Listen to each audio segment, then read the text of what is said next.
In Galilee, Thomas and Peter had just arrived from Jerusalem.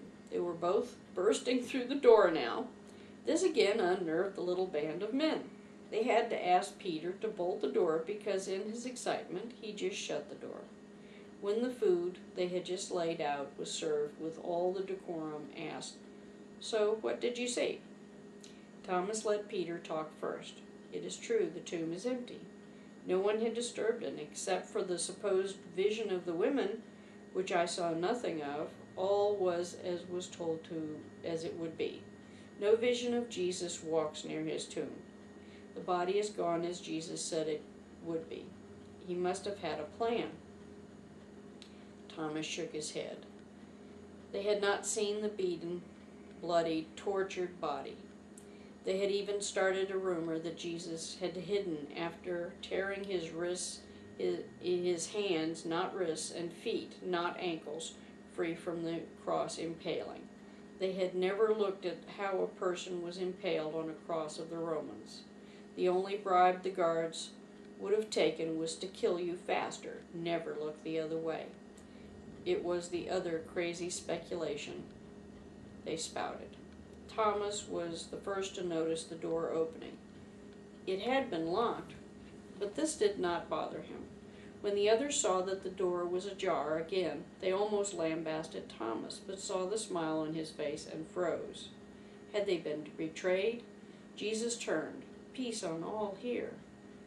They were startled and a bit afraid, startled that they may have guessed correctly about his escape. Their fear came from the possibility that this was his ghost. Jesus asked, "So are you going to gawk or greet me?" He looked odd, like he was glowing from inside. They sputtered. "We thought you had died. Are you here to impart some last words of wisdom?" Jesus said, "I told you that I would return from the dead on the third day. The women saw me and testified. Did you go and check the tomb? Did you listen to them at all?" They did not embellish or exaggerate. There were two of them. Death means nothing to me. What have I been teaching you all this time? When all still doubted, he said, "Do these wounds look like I escaped my ordeal?" He raised his sleeves on his robe to expose the wrist holes. They did not look angry with infection or bleeding. He then exposed his ankles and their holes. There were gasps of sympathy from the group. They seemed to be emboldened by his wounds. He was walking, so he must not be hurting. He was a great healer. He must have resurrected himself and had not gotten around to healing his wounds yet. Thomas stood, tried to collect his thoughts. He was pretty sure that this really was Jesus. Jesus and Judas had talked about the doubt that had to be dispelled. This had to be solved for Jesus to reach these men. Now the men were all bravado about being sure he was invincible. They were already talking about how they thought it would be handy characteristic in him as a military leader. Thomas knew what might turn this fiasco around.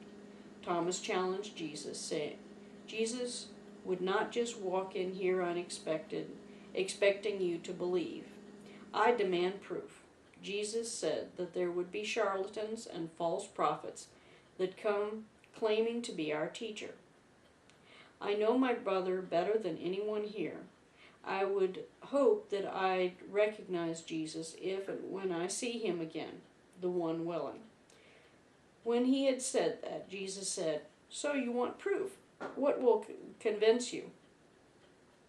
Thomas turned around, saying, "Yes, you look like my brother. But as my twin, he could always know what was on my mind. You tell me, big brother, what will convince me?" Jesus shook his head, but smiled.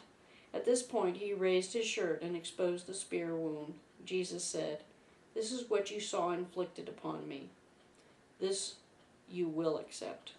It would have been better if all of you had believed without proof, but I understand, having lived the life of a man, the need is sometimes to know with proof." Thomas had been holding back, started crying, tears of joy, and kissing Jesus.